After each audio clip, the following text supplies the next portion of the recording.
My name is Paul Gessing. I'm president of the Rio Grande Foundation. I missed a lot of you this morning because I was talking to Bob Clark on the radio about the quarter-cent first receipts tax.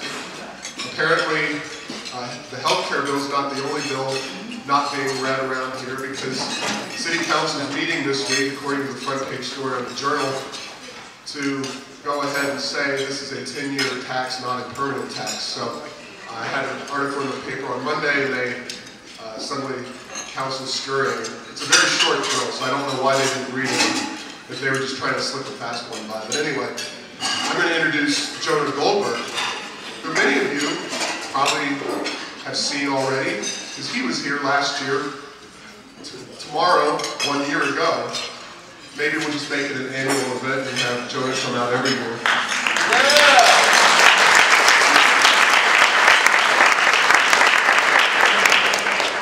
The only problem with that is I have to come up with new material each and every time. Jonah was the founding editor of National Review Online. He's currently editor-at-large of National Review Online. He is a Pulitzer-nominated columnist for the LA Times. His column is carried by the Chicago Tribune, New York Post, Dallas Morning News, and the Albuquerque Journal, at least sometimes. His book, Liberal Fascism, which he spoke about last year here in Albuquerque, was a #1 New York Times bestseller and Amazon bestseller, and was selected as the #1 history book of 2008 by Amazon.com readers.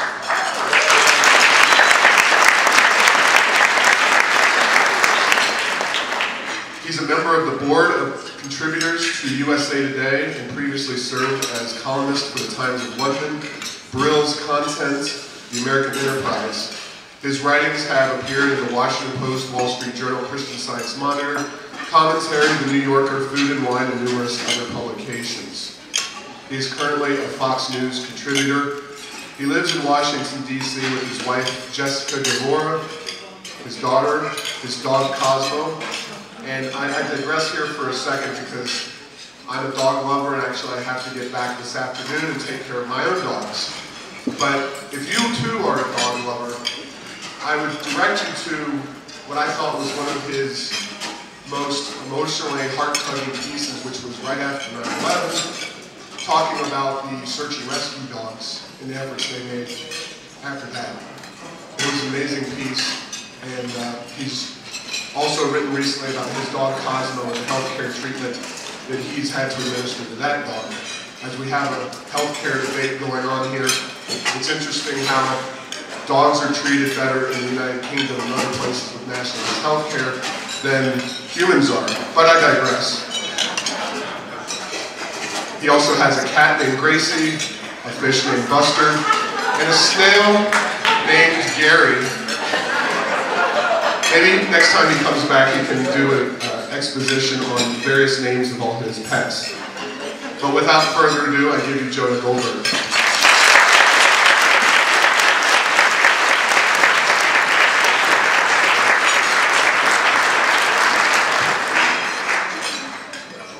First of all, good afternoon, my fellow racists.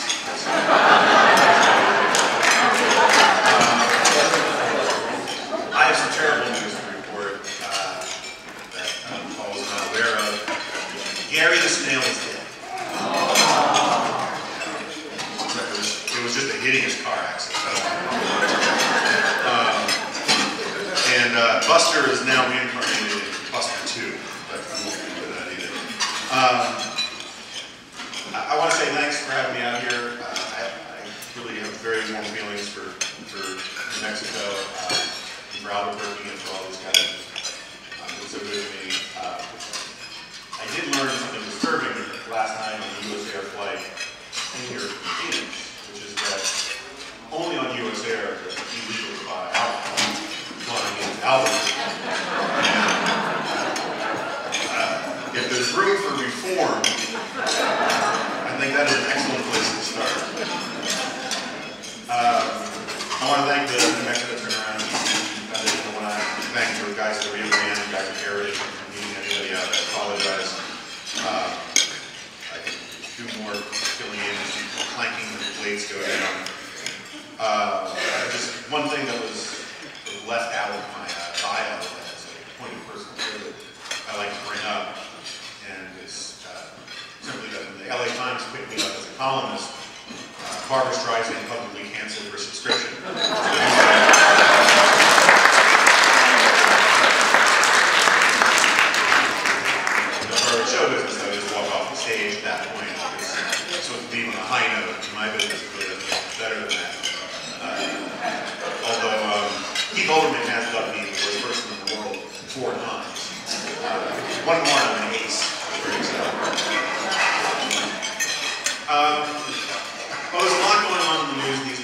not going to do a sort of standard Washington pundit sort of thing, even though I am a pundit. For those of you who don't know, a pundit is a word that comes from India.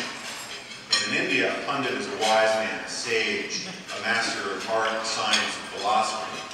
And in the United States, a pundit is essentially a journalist who's willing to make any prediction imaginable so long as he's not held accountable, and perfectly willing to change that prediction if there's an open bar, free shrimp involved. And what kind of pundit I am, I'll leave to others. This is actually one of the very first speeches I've given that hasn't been on the 2008 election, or on my book, Global Fascism, or on Canadian porn, but that's a different issue. And so, if we'll just sort of bear with me a little bit, I've been asked to talk about the drift of the country towards liberalism, why does it exist, and how to fight it. And in thinking about it, a line from Friedrich Hayek came to mind. At least some of you should know who Friedrich Hayek was. Nobel Prize winning, anyways, founder, or heir to Adam Smith of free market economics. And Hayek had this wonderful essay in which he wrote, "It has invariably been the fate of conservatism to be dragged along a path not of its own choosing." And I think there's a lot of truth to that. That conservatives are often left in the position of having to make continual compromises with the I was about to say the progress of history, but let's just say the forward momentum of history. I'm not sure it's always progress. And this is actually the theme of Sam Tannenhouse's new book called The Death of Conservatism. And it's a really actually fundamentally silly book. Very interesting, but very silly, in which he basically argues, I think he has this line about William F. Buckley, where he says, William F. Buckley's great achievement is that he made liberalism better, which would strike William F. Buckley, I'm pretty sure, as absolutely absurd. But Tannenhouse's argument is essentially it's the job of conservatives to be more or less the janitorial crew of American liberalism. We follow behind, we clean up the bigger messes, but all in all, we follow their lead, and that's what we're here to do. And I reject that category. I think one of the things that many liberals and progressives don't understand is that conservatism, particularly in America, is in fact an alternative vision of how society should be organized. It is not merely standing in the room and saying, that's not a good idea, or here's where you went wrong. But it all came to mind, the Hayek quote came to mind last fall when the whole debate over the TARP bill came around. And I remember John Boehner had this great line he said about the TARP bill. He says, it's a crap sandwich, but I'm going to eat it anyway. And I remember, I wrote at the time, I wrote it down here, I wrote at the time in my LA Times column, quote, while Boehner's straight talk is welcome, the problem is that the meal ain't over. No matter what happens, the corporophagia, you can look it up later, won't end with the bailout. The sandwich of which Boehner speaks is actually an enormous sub stretching as far as the eye can see, and conservatives will be dragged along the path of a buffet line not of their own choosing for a long time to come. Now here's the good news. I was right. Now this is not really technically really great news. Sort of like telling Mrs. Lincoln she's going to get a full refund on her theater tickets. But there's even better news. Was that, and it's simply this. It looks like Americans are getting fed up with this stuff being forced down their throats a lot faster than anybody predicted, me included. It is, I was at these 9/12 conferences.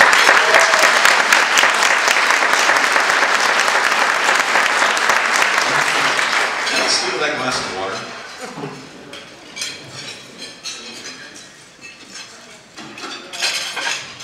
I'm sorry, I smoked an enormous amount of pot last night and I had a terrible dry mouth.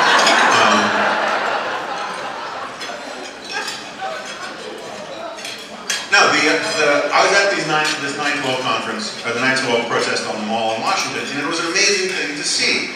You know, conservatives do not generally protest. They have jobs.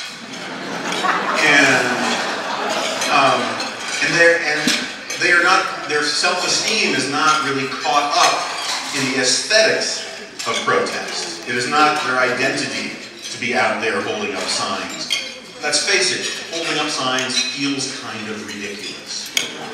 And so to get, I don't know what the ultimate number is, I don't know if, it's not 2 million, but it was hundreds of thousands of people out there. And that is an enormous indicator of progress. And what was really sort of heartwarming to me was that all the signs, 95% of these signs were handwritten. These were individual people. This is not some astroturfy, acorn-like operation where, sort of like at a Castro rally, these dirt poor people all of a sudden have perfectly printed signs ready to protest something. This was an authentic, grassroots, American expression of outrage and discontent with what's going on in Washington. And if you look at, what's going on with Acorn right now in Congress and all of the rest, there is reason, and you look at the unpopularity of health care reform. You look at the fact that Barack Obama has to do 5 Sunday shows this weekend, which is unprecedented. Apparently the folks at QVC didn't have time and said they couldn't do it. But the fact that Barack Obama has already used up, it was historically a quota of 1 addressed to a joint session of Congress for his health care bill. And now the polling shows that it had absolutely 0 effect on the debate. Barack Obama's going to have many victories ahead, the Democrats are going to have many victories ahead, but the fundamental loss that this administration has suffered is that they are no longer seen as unstoppable and divine. The sort of Barack Obama, from the campaign, who comes down through the clouds to his Olympian stadium and says, "People of Earth, stop your bickering. I am here to help." That image of Barack Obama is gone, and now he is a politician, and that makes it a serious argument. And I find it incredibly encouraging that they have already gone to "it's all about racism," because that shows the utter poverty of imagination and understanding of where they are, and it shows how caught off guard they are by the fact that the American people and the public didn't actually believe all of the press releases and all of the rhetoric about the Obama administration. And whenever the left can't comprehend something, they immediately blame it on racism. Because they know they're right, they know they're the good guys, and so it can't be, and they know that conservatives like Karl Rove are evil geniuses, right? So it can't be that because conservatives are stupid, it must be because in their core they're evil people. And evil people means racist people, and that's automatically where they go. And I just love the way the press, I think Al Sharpton on Larry King the other night, and Larry King's asking him, do you think this is about race? And this is like asking the host of that ShamWow, infomercial, should I really buy your product? What else is Al Sharpton going to say? This is his business model. This is what he does. So I found the debate sort of encouraging. And, if I had come and spoken to this group 3 months ago, it would have felt like, a bunch of free marketers, believers in limited government and all that kind of thing. It would have felt like I was speaking to a bunch of Civil War reenactors. Maybe a Star Trek convention. So out of the tempo of the times were those sorts of ideas. On the other hand, let's not do the can quite yet. The federal government still owns the banks. The federal government, story in the Wall Street Journal today, the federal government is now is attempting to determine the compensation for tens of thousands of people in the financial industry, so as to avoid any incentives of taking too big a risk. Which shows a really great grasp of capitalism, if you ask me. The domestic car industry is more or less owned by a joint venture of the Democratic Party, the federal bureaucracy, and the labor unions. And who among us doubts they're going to make friggin' awesome cars?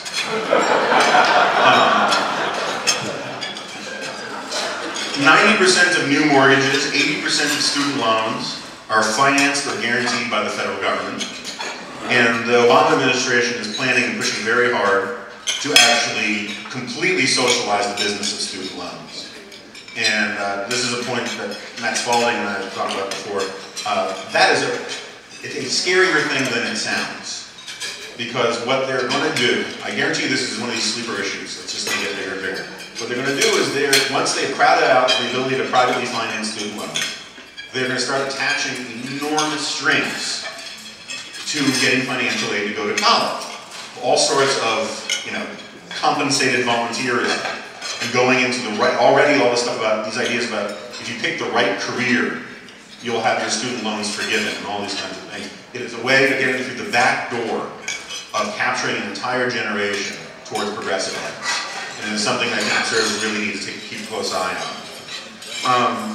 But it's sort of typical.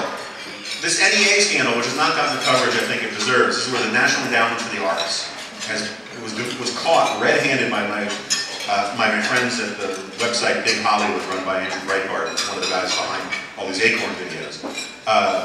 The NEA was caught red-handed, basically organizing the artistic community, saying, with a nod and a wink, if you want grants from the NEA, you're going to have to start dedicating your art, your craft, towards Barack Obama's agenda, starting with healthcare, which to me should be an enormous scandal. And I think what offends me about it, and I wrote this book called Liberal Fascism, and the word totalitarian. Today, I understand completely why it does. It has this connotation of a jackboot stomping on a human face, sort of a Hitlerian, Stalin-esque kind of connotation. Orwellian connotation of totalitarian, but that's not how the word was originally intended. The word was originally, it was coined by Mussolini, and it simply meant a holistic society.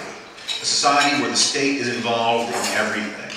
Where everybody is involved. Everything within the state, nothing outside of the state. Mussolini's favorite definition of fascism.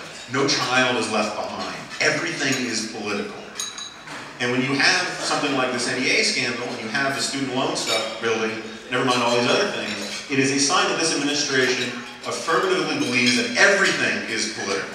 The state, and by political I mean in favor of this administration's agenda, tied to this administration's agenda, that there is no safe harbor, no place out there where his agenda shouldn't be getting into. It is a quintessentially typical vision of a community organizer, but it's no less disturbing because of it. So, oh, I forgot. We're trying to socialize medicine.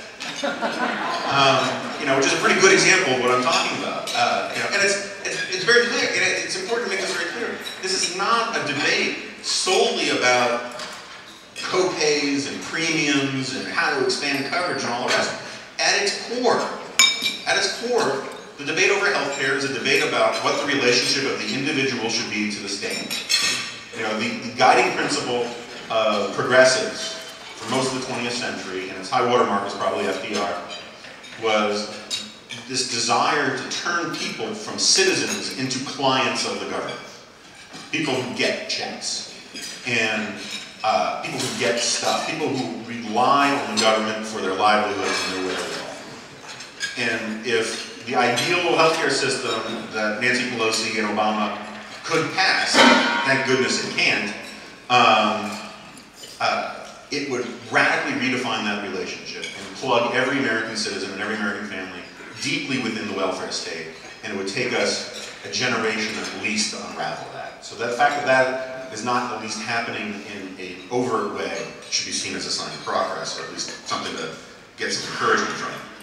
So how did we get here? Where does all this drift come from? Well, the argument behind the idea that we needed to fight, the argument sort of started with Obama, that we needed to fight the financial crisis by creating this new foundation. He gave this big speech at Georgetown early on, which laid out his philosophy. It was this new foundation.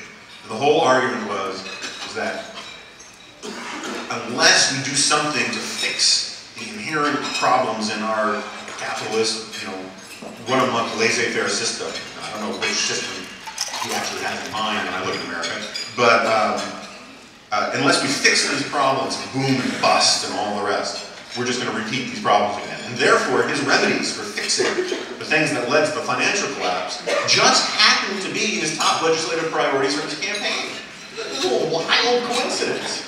And so he said, you know, in order to fix what happened on Wall Street, we needed to fix healthcare, do cap and trade, or fix the way we do energy in this country, and fix education.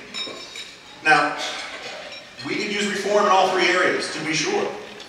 But the idea that those three sectors had anything to do with the financial collapse is just ludicrous, right? I mean, look at Europe. Europe has Obama's preferred healthcare systems. Europe has Obama's preferred cap and trade and all of the rest.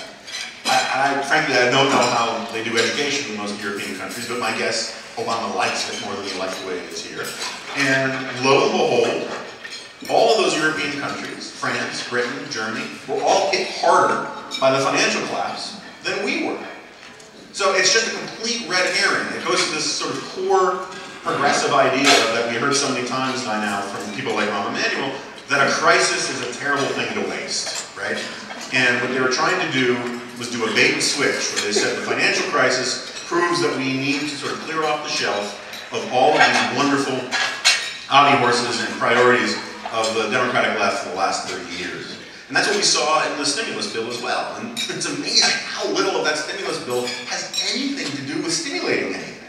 It's all about fully funding various programs, about giving Congressman pork way out to the next elections, but it has nothing, very little to do about stimulus. And one reason we know this is because there's been very little stimulus spending yet.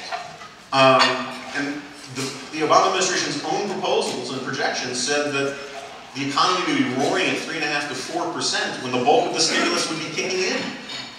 Which sort of begs the question, why do you need the stimulus money if the economy is roaring at 4% in your own projection? It's because it wasn't never intended to do that.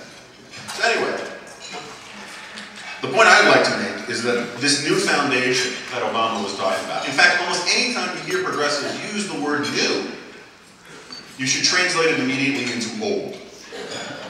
Because these ideas are very, very old, they are very worn out, and all they keep doing is putting a new covering of wrapping paper on it, saying, oh, it's a brand new present. And it's the same pile of donkey manure that they've been trying to unload every Christmas morning for the last century. And so here's one way to think about it, you know, about why we have this gravitational pull over the last century, pulling us, you know, towards more and more bigger government. And I'd like something in your head that bothers me when I hear it from people on all sides of the political spectrum. I would put it to you that there really is, in most cases at least, no such thing as a slippery slope. Right? And one of the reasons I don't like the phrase the slippery slope is it's often basically a folksy way of getting across a pretty stale Marxist idea. That history is full of cold, impersonal forces driving us inexorably towards an end determined by the scientific and objective forces of history, right? And, you know, it just has to go this way. And that's a terrible thing to tell the kids. It's a terrible thing to tell the people who are committed to fixing their democracy. It's a terrible thing to tell to anybody. Because the reality is that 90% of the time, what people mean by slippery slopes isn't really a slippery slope. It's not that, well, if we pass this law, if we do this, if we draw this line here, whoa, we'll all, you know, slide down the hillside.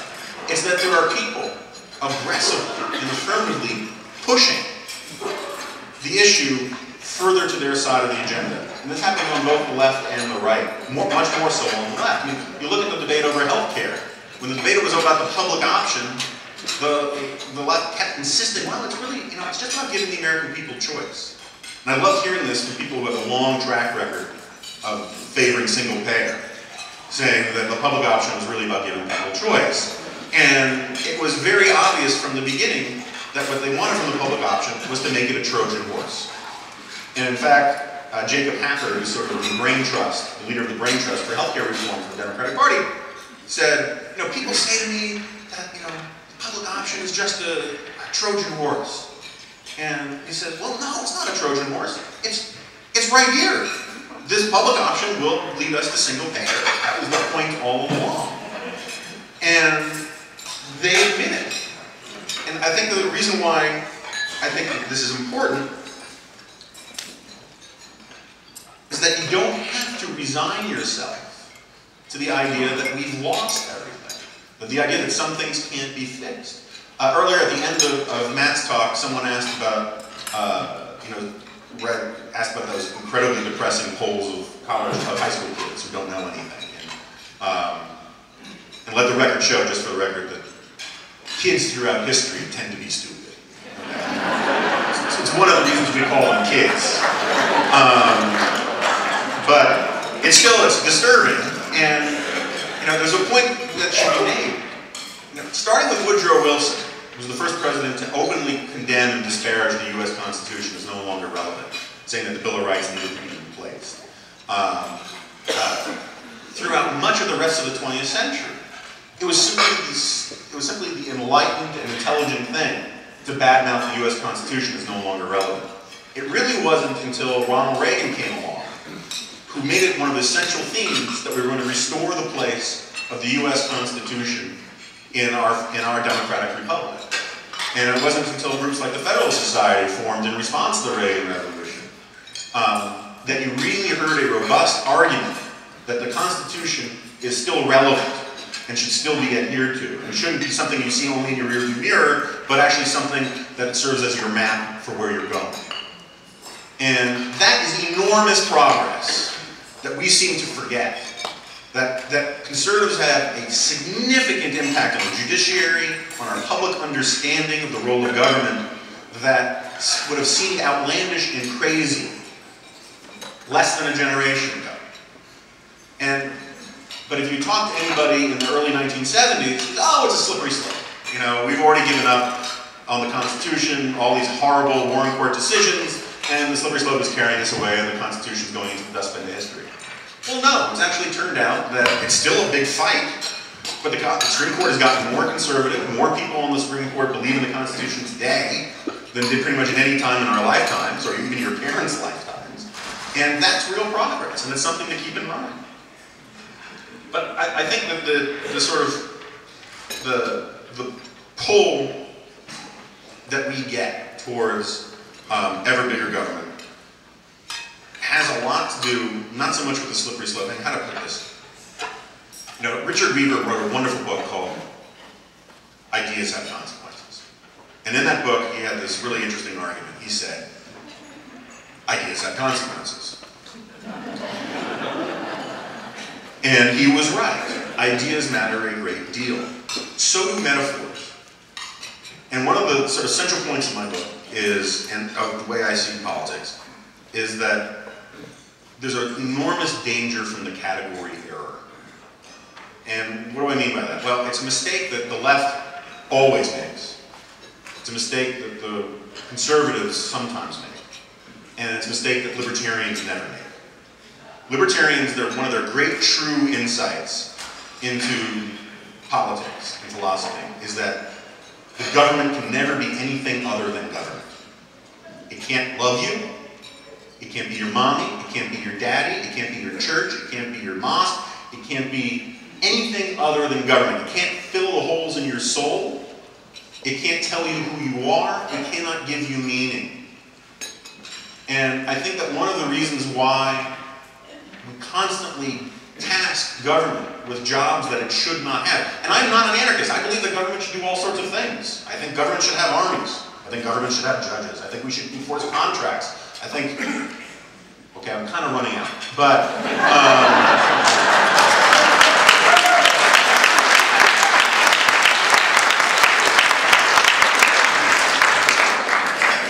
but the great drift over the 20th century towards more statism is the result, simply and clearly, of people confusing government for something else.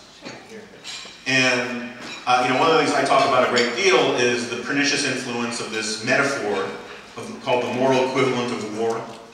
William James, the philosopher in the 1890s, comes up with this idea of the moral equivalent of war. And he says that war is wonderful because it brings out what's best in people.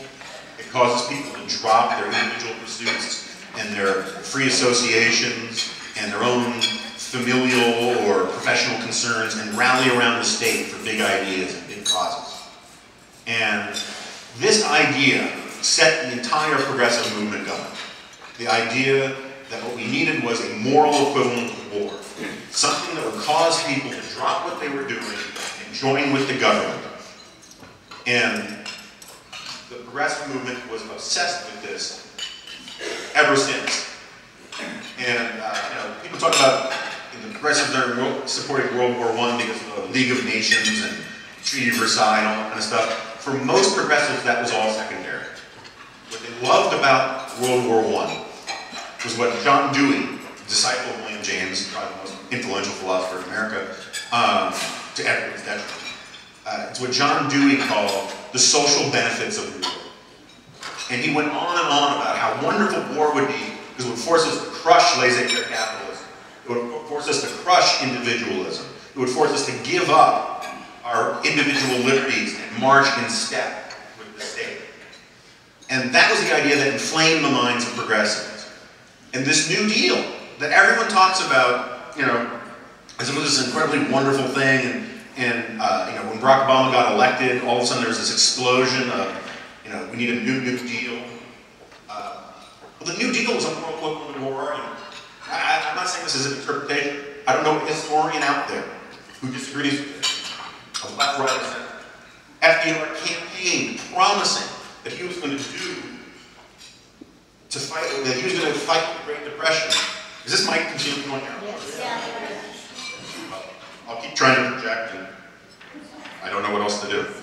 FDR he assured voters that what he was going to do is he was going to use the government to fight the Great Depression exactly the same methods that they used to fight World War I. Remember, FDR was a member of the Wilson administration. He was a Wilson retread. And, well, this is actually a very important historical point. Because often when you read liberal criticisms of conservatives in the New Deal, we don't like the New Deal, they have all this stuff where they say things like, oh, these troglodytic, knuckle-headed conservatives, they don't understand that the New Deal wasn't some foreign Bolshevik import. The New Deal goes way back in the American progressive tradition, all the way back to the Wilson administration. The Wilson administration was 12 years earlier. I mean, it's like saying, Barack Obama isn't anything new. I mean, his ideas stretch all the way back to the Clinton administration. But it was a new sort of way of looking at things. And FDR promised time and again that they were going to militarize society. And he did exactly that. I don't have time to go into all the details about it, but it was a sweeping attempt to turn society into a moral equivalent of war, where people were told to support the Blue Eagle, which was the symbol of the National Recovery Administration. FDR gives these speeches where he says that the symbol of the Blue Eagle is like a military insignia. It's how you differentiate friend from foe. Laborers were told to march in military parades throughout the cities. The Trading with the Enemy Act was used as a justification for all sorts of unconstitutional things that FDR did. And the relevance of this is that it's been ever thus. When people say they want a new Deal, what they're really saying is they just want to do this another one of these moral equivalent to war things. The war on poverty was a moral equivalent to war argument. The space race comes straight out of the moral equivalent to war. Because I follow this stuff, because I'm so cool, throughout the last 10 years, it's been amazing. Every major crisis or major event that has beset the United States of America has resulted in some liberal, intellectual pinhead saying this proves that we need a new Deal. And I think Chuck Schumer has like a macro on his computer that every time somebody stubs their toe, he just spits out F10, time for a new Deal, and I'll bet the proposal. Bill Moyers had this great column, great piece in The Nation after 9/11, where he said, I'm putting this pretty much spot on, I think, where he said, 9/11 proved two things. We are all equal in the eyes of God, and we're all equal when death reigns from the sky. So therefore, we need socialized medicine. When you read it, you're like, did I miss a page? I mean, there's just like, I saw A and B, and now it's C,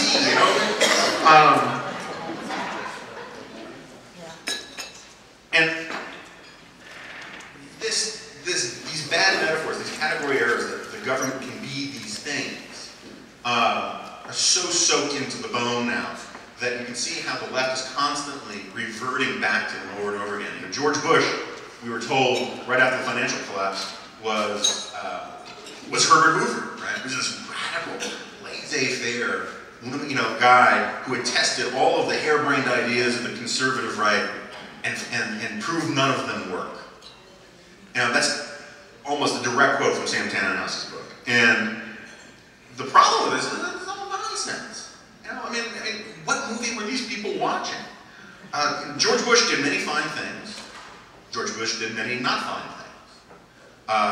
George Bush suffered from the very similar category error that I'm talking about. It's compassionate conservatism.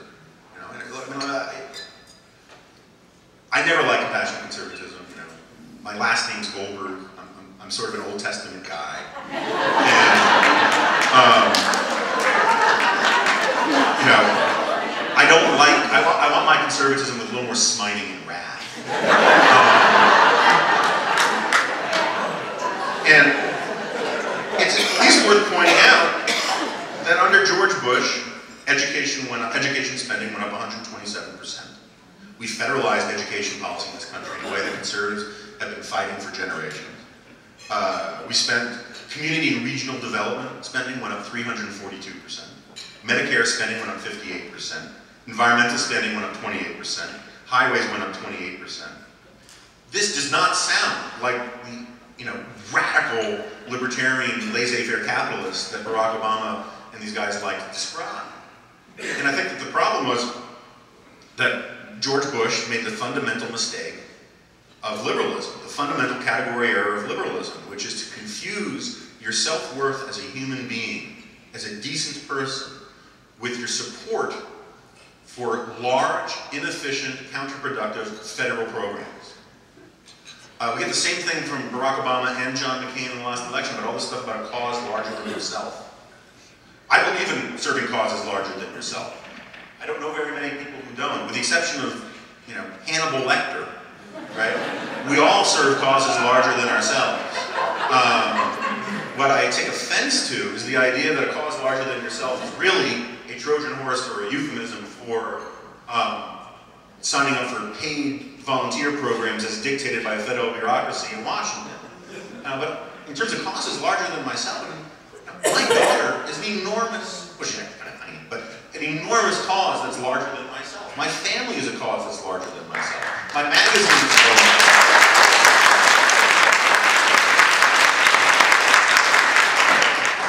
People who think that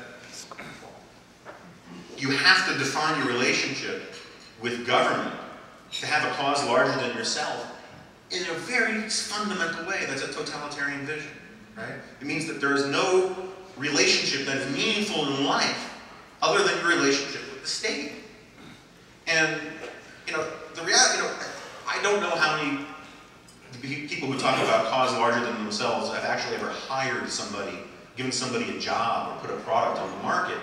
But the idea that somehow people who work for a living and, you know, and contribute to society in their own ways aren't working for causes larger than themselves is so ludicrous. I mean, it's too stupid to qualify you to be a spell checker at an M&M factory.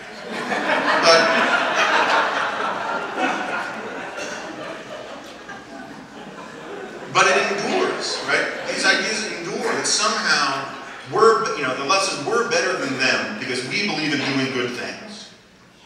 And the problem is that they don't understand that giving someone a job or putting a product out on the market or helping your local church or school or your family, these are wonderful causes larger than yourself. They just don't show up on the liberal radar.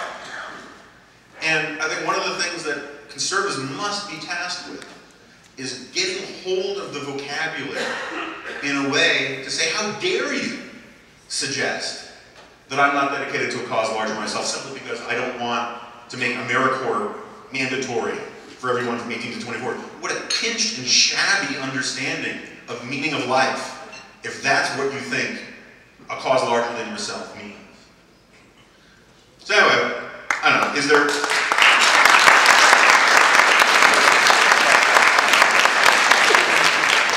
there hope?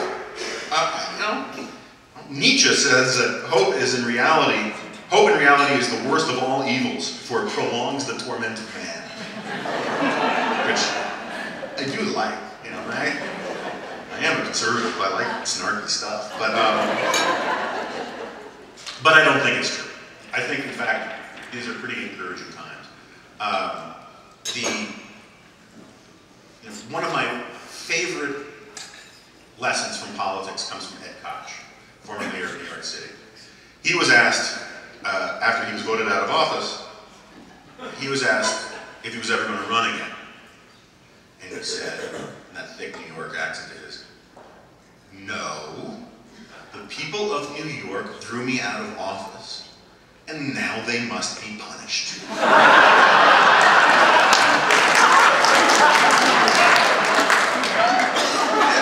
And this is an incredibly important point about democracy that I think people don't understand, is that, Edmund Burke says that the school of mankind is example, and he will learn it no other. Which means people actually have to see things play out for themselves. They can't just simply be told. They have to be shown in a personal way and experience them. That's why I was against the recall of Gray Davis, because in California. Because what I wanted was for California to plummet into the sea as quickly as possible, and the Democratic Party own it, rather than get Schwarzenegger in there and make the whole California's mess bipartisan. And I don't know any conservative who thinks that Republicans didn't deserve to lose in 2008. The problem with the two-party system is that when you have to throw one set of bombs out, you have to throw another set of bombs in. And I think that the Democratic Party doesn't realize that they misread this election. They thought it was an endorsement of everything Barack Obama hopes and dreams for. And it turns out it was an election to say, man, those Republicans screw up. Get them out of there. No one could do worse. And the American people were wrong.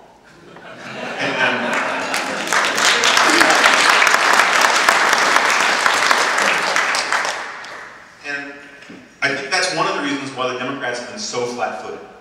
They could have crushed the Republican Party for a generation if that stimulus bill wasn't the unholy pinata of pork that it was, right? I mean, it was so full of pork, it was just almost anti-Semitic on principle.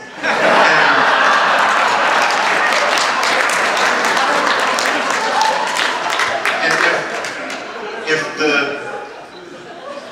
if they instead had thrown a sock to the Republicans and said, okay, here's $300 billion for tax cuts and some of your pet ideas, they would have gotten maybe half the Republican caucus to vote for it, because the Republicans back then were terrified of Obama, and they were misreading the election too. And instead, the Democrats were so greedy, they were so convinced that they were in what Obama likes to call this inflection point of history, that they could just say, screw you Republicans, we're going to go our own way. They united the Republican Party, and they made it impossible for them to claim that the Republicans own any of the screw-ups that we're seeing now. If it had gone the other way, Republicans couldn't have run against Obama in 2010. So I think that there are great signs for encouragement just on the political landscape as well. But more importantly, there are encouraging signs in the intellectual landscape. This book, I keep harping on, I have a piece in the next issue of the magazine about it, this Sam Tannenhouse book, Death of Conservatism. It is so otherworldly in the world that it describes conservatism today. Conservatism has never had a better intellectual infrastructure. Never had a better media infrastructure. People say, this is the worst moment conservatism has ever had. Well, that's entirely true, except for all the other moments. 1964 was a pretty bad moment for conservatives. Watergate was pretty bad for conservatives. The New Deal was unpleasant for conservatives. And now we have the Heritage Foundation, we have National Review, we have the Weekly Standard, we have Fox, we have Rush, we have Beck. We have so many of these wonderful state-based organizations that are organizing and educating people that never existed even 10 years ago or 15 years ago. And this is the most vital feedstock for a comeback. And my hope is that when there is a comeback, that these groups have the power and the will to say, I told you so, to the politicians, and say, you know, this time we're not going to commit that category error. Let's get government back doing those things that government should do, and nothing else. And it's going to take time, and it's a long hill fight, but that's okay. Of course it's a long uphill fight. What else is it going to be? Right? I mean, this is forever. It is always going to be like this. There are always going to be people committing the category error. There are always going to be people who think that they can get from government what they couldn't get or what they once got from family or friends or associations. There are going to be always people out there who think that if we just work our hardest and do our best job possible, we can make this the best yearbook ever. Right? They're going to make that attitude come from government, and it can't. And we've got to be on the other side to say, hey, look, I don't know what problems you have in your life, but what you need, you can't get from Uncle Sam. And that is a good fight to be in, a long fight, and I congratulate you all for being there. Thank you very much.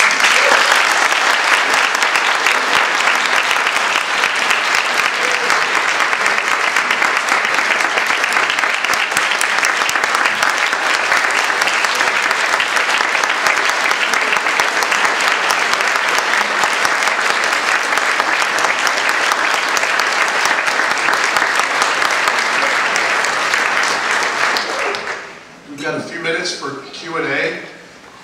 We're going to form a line right here. I guess we have just this one microphone, so if you can form a line along this wall and ask your question, and then Jonah will repeat it to the audience. So. Whoever's standing here, you're standing here. I have a microphone, that's why I don't have to speak out. I say to you, welcome, happy work.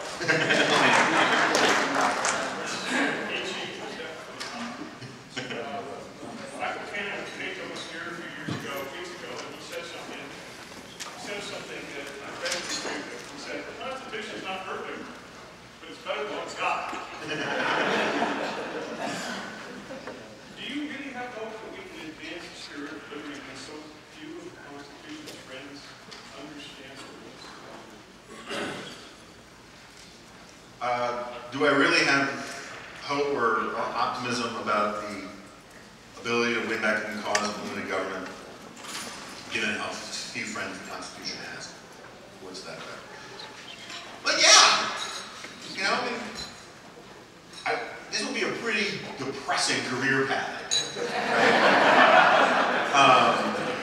If it was, you know, because I'm not Hercules, and if it's the audience stables, you know, that's kind of a bummer. And again, you know, it's really important to point out that. I think in almost every serious way, the Constitution today has more friends than it did 30 years ago, or 40 years ago. No president today would have given the speech that FDR gave and Matt was talking about in 1944. They might think the same thing. In fact, I know they think the same thing. I mean, Barack Obama believes in a living Constitution, which, again, if you need the shorthand of what a living Constitution is, it's merely the judicial philosophy of Felix the Cat's magic bag. Which is that if a liberal reaches into the Constitution long enough and looks around hard enough, he'll find whatever he wants in there. But that sort of doctrine,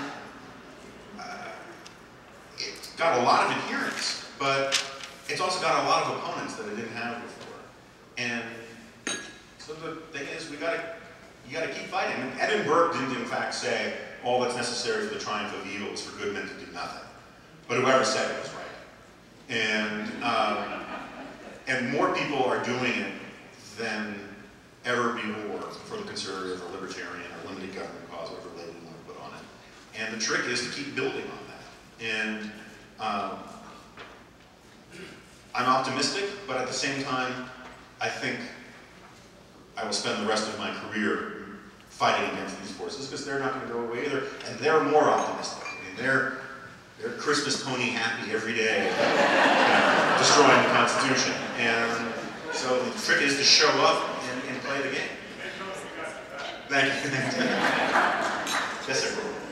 In your speech, Jonah, you referred both to Friedrich von Hayek and to Richard Weaver, right? Mm-hmm. And in so doing, I think you kind of referred referred to both sides of modern American conservatism, the free market, libertarian side, and the traditional side.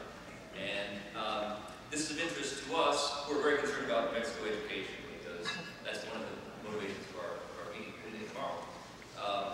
I know that on the free market side, I think universally people are familiar with the conservative free market prescription. It's milk cream position. Prescription. It's vouchers, in a word. And it's, I'm not sure it's a winning argument. On the other hand, I know a lot of school teachers who maybe think of themselves as progressives or liberals or whatever term, who are traditionalists. Who love to have their students diagram sentences and reading Shakespeare and so on. In your practice, in your historical study, have you come upon a conservative prescription for education that wouldn't be necessarily a free market approach, but might be a own traditionalist approach? Well, did everyone hear that, or do I have to? What a very short version of a very complex question. Other than school choice, what are the sort of conservative approaches to fixing schools and getting a more traditional-based curriculum towards that, right? Okay. Well, a couple things. First of all, I agree that school choice is going to be problematic as a political issue for a very long time. People are invested. The biggest asset that most people own is their homes. And one of the biggest determinants of the value of your home is what schools it's near. People organize their lives to move and buy a house near a good school. And school choice is problematic for those people who may be otherwise conservative, because what they don't want to see is a deflation of the value of their home or a deflation of the value of their kids' education by sort of getting rid of the unique qualities of the school. I think that can be worked around, but it's a problem. It's a political problem. In terms of how to fix the curriculum and these things, I can't swear that I've spent a lot of time thinking about it. I would say that I would be for a curriculum that does a whole lot less, because in some ways, less is a lot more. And the idea that somehow you need these Wi-Fi enabled internet palaces to teach kids when a lot of people got pretty good educations in one-room schoolhouses is sort of ludicrous. If you look at the history, if you look at what kind of education poor Asian Americans, poor Jews, lots of poor immigrants have gotten out of pretty shabby resources, you realize that it's not necessarily the resources that are the problem. It's the larger culture, it's the parents. But if you want a narrow, but really, really important public policy idea that I think would help a lot, and I know it's controversial, is just get rid of teacher tenure.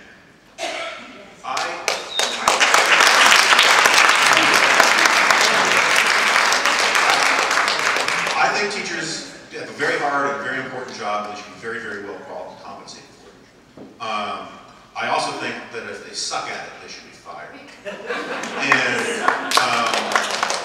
it is amazing. If you haven't seen it, Stephen Brill had a piece in the recent issue of The New Yorker about the rubber rooms in New York City public schools, where hundreds of public school teachers sit for years at full pay, accruing benefits towards their pension, because they can't be fired. In LA County, one teacher from 1990 to 2000 was fired successfully for cause. There is not a business in the world that, I mean, to listen to teachers' unions, you would think that there is no such thing as a bad teacher, right? And that, of course, is idiotic. These rubber rooms in New York, there are teachers in there who were found unconscious, passed out drunk during class time. And the teachers' unions consider it outrageous that you would want to fire those people. And I have enough problems with academic tenure. I have problems with, university tenure, but I get the argument. You have to be able to say controversial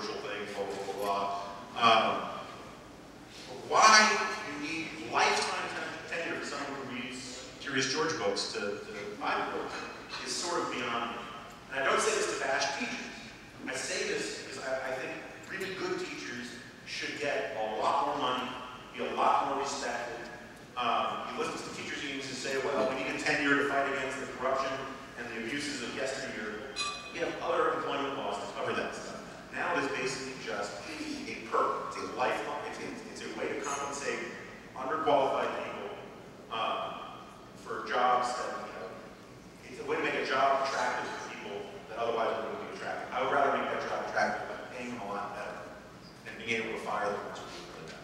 Anyway, it's not a short answer, but I'm not sure if the right answer is. Yes, sir. All right, try to keep my question short, but we heard yesterday being the anniversary of the Constitution, and it was also yesterday was the anniversary of the word blitzkrieg. And maybe we should keep that in perspective. And now it seems people seem to be waking up, and like you, I was really